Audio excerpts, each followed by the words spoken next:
When I was a kid, racing video game consoles were in their very infancy. Video arcades were really the only place where you were going to find decent racing games. But they are nothing compared to today's consoles.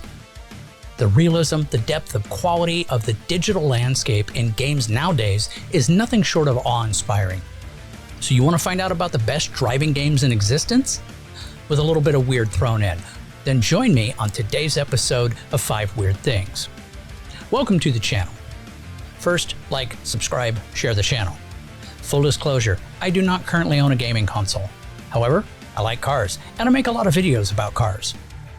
Now, my dad used to have a full driving setup for his computer. Steering wheel, shifter, pedals, the whole 9 yards. Now, in between his official schedule of racing shifts, I got to race NASCAR on his computer. Now, what was your game? Put it down in the comments.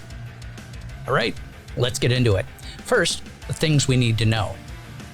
The modern evolution of racing video games has been driven as much by the hardware advancements as by the game design itself.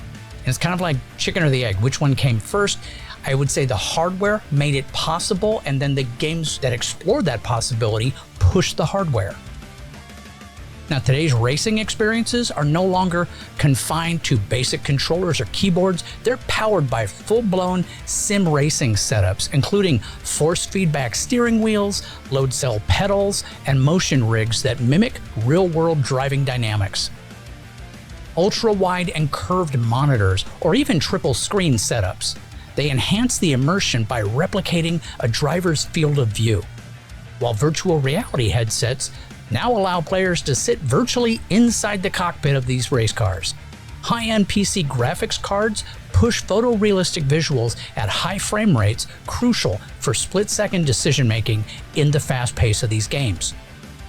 Even audio has evolved, with surround sound and tactile transducers, bass shakers, that let players feel the road through their seats.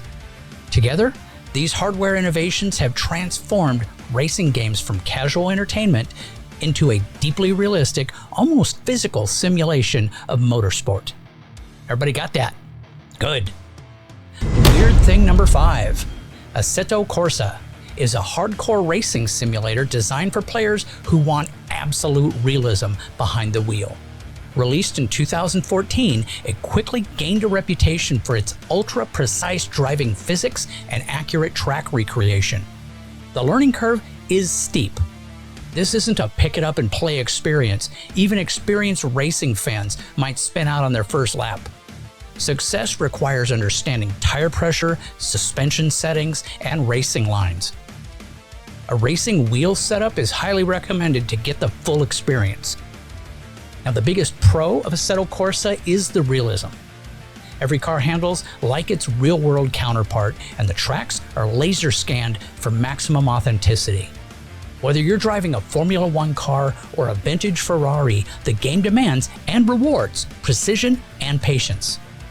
The modding community is also massive, constantly adding new cars, new tracks, and custom features. The cons? It is not friendly to beginners or casual gamers.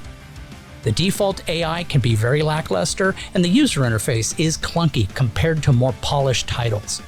Without mods, the base game feels like bare bones by modern standards. Weird fact, Assetto Corsa's physics engine is so accurate that some professional drivers and teams use it for actual track practice before race weekends. In short, it's not a game. It is a driving discipline. Weird thing number 4.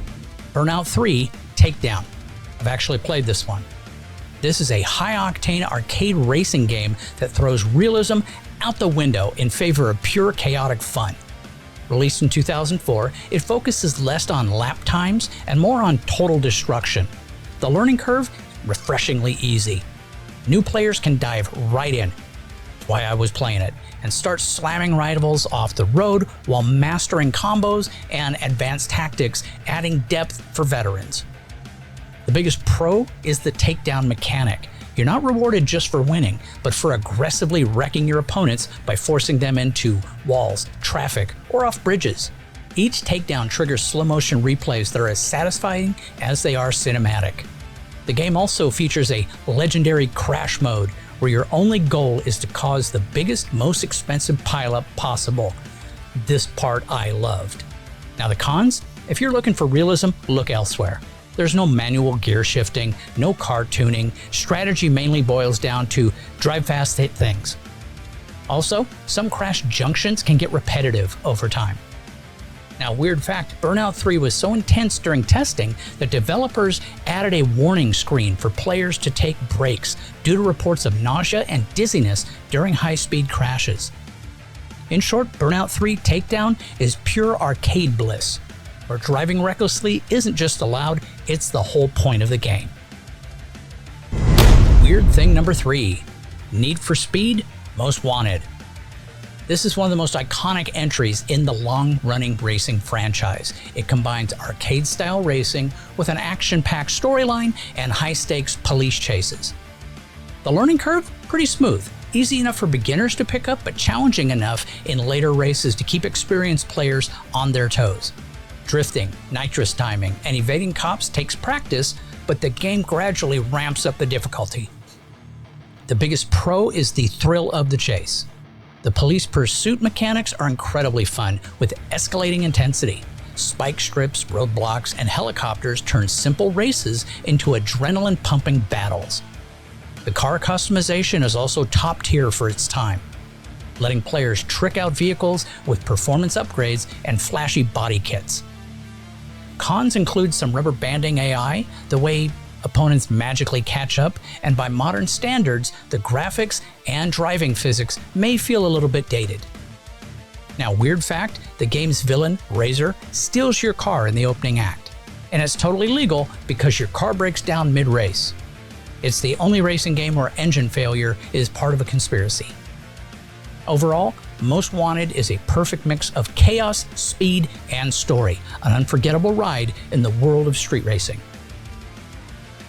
Weird thing number 2, Gran Turismo 7. This is a meticulously crafted racing simulator that blends deep car culture with cutting-edge realism. Whether you're a total rookie or a steering wheel veteran, the game starts you off gently through the GT Cafe mode, a unique system that teaches you about cars, tracks, and tuning while gradually unlocking new challenges. The learning curve? It's kind of fair, but mastering the game's physics and track memorization takes a lot of time and a lot of dedication. The biggest strength of GT7 is its authenticity. Every car handles differently. Tracks replicate real-world conditions, and weather changes can dramatically affect your strategy.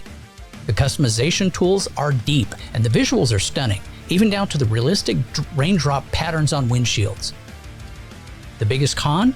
The in-game economy. Many fans were frustrated by the grind required to buy high-end cars without using real money. And the user interface can feel a bit dated and slow, especially for a modern game. Now, weird fact, GT7 has a quirky mode called Music Rally, where you race to the beat of songs instead of a timer. It's part rhythm game, part road trip, and completely unexpected from a sim racer. Overall, Gran Turismo 7 is ideal for those that love cars and want more than just speed. It's about the soul of driving. And finally, weird thing number 1, Forza Horizon 5.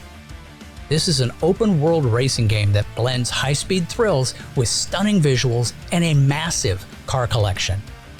Set in a beautifully reimagined version of Mexico, the game offers everything from city streets to deserts, jungles, even active volcanoes.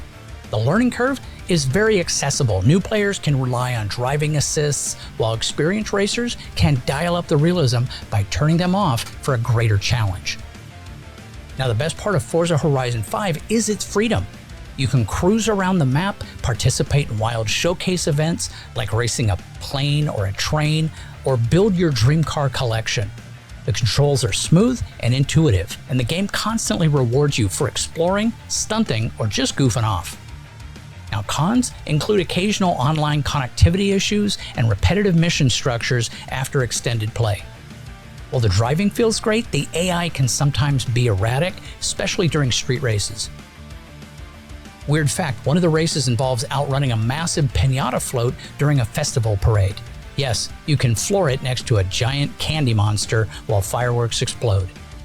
Overall, Forza Horizon 5 is a blast. Equal parts racing game, car fantasy, and digital vacation.